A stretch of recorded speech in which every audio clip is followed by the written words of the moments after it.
nolosheennu waxay bilaabatay annagoon isaqoonin waxaan ku dhalannay meelo kala fogfog weligeenna ismaanan arkin balse awoodda allah ayaa adduunyada nagu kulmisay aragtidayda waad ku faraxday sidoo kale aragtidaada aniguna aad baan ugu farxay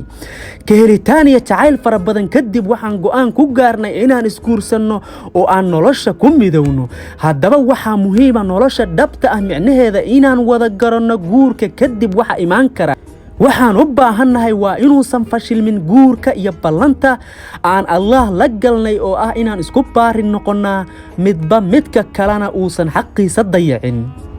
maalinka arooskeenna uu dhacayo dadkoo dhan way faraxsan yihiin sida waalidkeenna walaalaheen qaraabada xigtada iyo qof walba oo farxaddeenna jecel balse anigu waan murugsanahay sababtoo ah waxaa la isaaray mas-uuliyad aad u weyn oo ah qof nafsadayda oo kale leh inaan u ahay adeega waxaa waajib igu ah inaan meel saaro waxaad xidhan lahayd waxaad cuni lahayd iyo wax walba oo ay farxaddaada ku xidhan tahay taasna aad ayay u adag tahay waana midda badana ay ku fashilmaan ragga qaar haddaba waxaa ii furan hal waddo oo ah inaan kaa dhigta xigaal sida indhahayga oo kale ah oo aan wax ku arko middaasoo ka dhigan inaan ahay ruux aan la'aantaa shaqay karin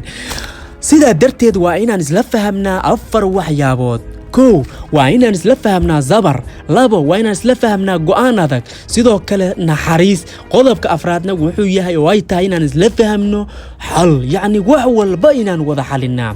aan kuu faahfaahiyo qodobka koowaad wuxuu yahay sabar waa inaan kuu sabraa marka aad dhibaataysan tahay sida marka aad uurka leedahay iyo marka aad xanaaqsan tahay iyo mar walba oo aad ku jirtid xaalad adag adigu waa inaad ii sabartaa xilliyada aan murugsanahay ama aan xanaaqsanahay si dhexdeenna uusan u imaan khilaaf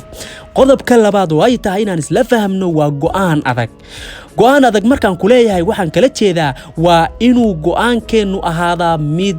aan ku burburayn si fudud yacni xeer walba cahdi walba iyo ballan walba oo aan wada galnay waa inay ahaataa sideeda go'aankeennu wuxuu noqon doonaa inaan kala tegin ilaa dhimashada yacni wadku inuuna kala wado maahana inaanan kala dhaqaaqin qodobka saddexaad ee ay tahay inaan isla fahmno wuxuu yahay naxariis markaan ku leeyahay waxaan ula jeedaa waa inaan isku naxariisannaa labadeennu si allah uu noogu naxariisto khaasatan marka aan xanuunsannahay labadeennu ama midkaan uu xanuunsan yahay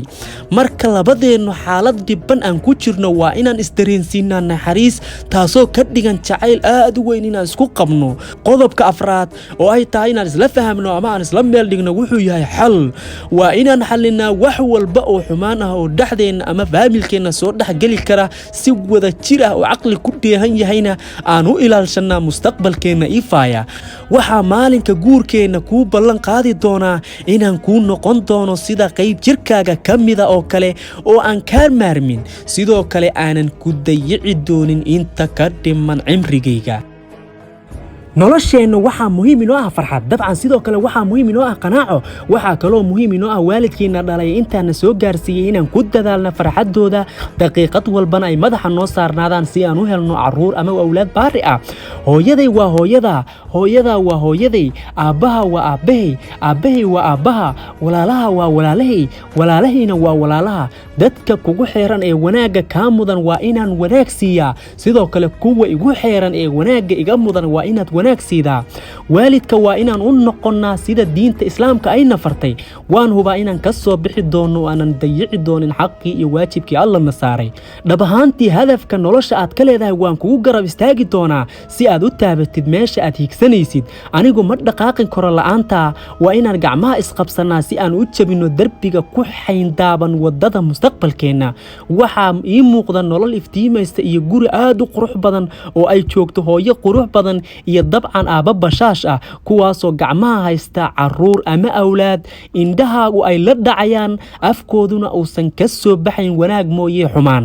subaxii salaada ayaan kuu kicin doonaa markaan gudanna waajibka eebbe oo aan ku macsalaameeyey awlaadayda quruxda badanna aan dhunkado waxaan u carari doonaa shaqada anigoo hamigaygu yahay inaan faamilkayga taageero inta shaqada aan ku jiro haddii aan helo fursad yar waan ku soo wici doonaa anigoo raba inaan xaaladda gurigayga ogaado marka aan shaqada ka imaado waa inaan ku saacidaa si aan u dhammaystiro wixii dhiman muddo kadib carruurteenna quruxda badan ee aan wada dhalnay ee dhinac aniga iiga eg dhinacna adiga kaaga eg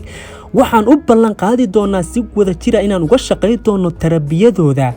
dabcan sidoo kale qofkeennay fursad haya inuu ku dadaalo awlaadeenna si ay u noqdaan kuwo aan berri harsanno hadalladaas quruxda badan ee soo jiitay waxaan ka hayaa walaalkay Khaalid Yaasir oo hadalkaas qoray maalin ka hor arooskiisa dabcan inteena badan waxaan nahay dhalinyaro waxaan leenahay mustaqbal iyo higsi fog anigu waxaan qabaa sida Khaalid Yaasir oo kale intaan nolosha ama guurka la gudagelin in la samaysto mabaadi ama qorshayaal cadcad si noloshu hadhow ay u toosto ay u qurux badnaato waad ku mahadsantahay daawashada muuqaalka fadlan haddii uu ku cajabiyay waxaan kaa codsanayaa inaad videoga like dhahdid sidoo kale inaad nagu soo biirtid haddii aad nagu cusub tahay waad ku mahadsantahay mar kale la joogidaada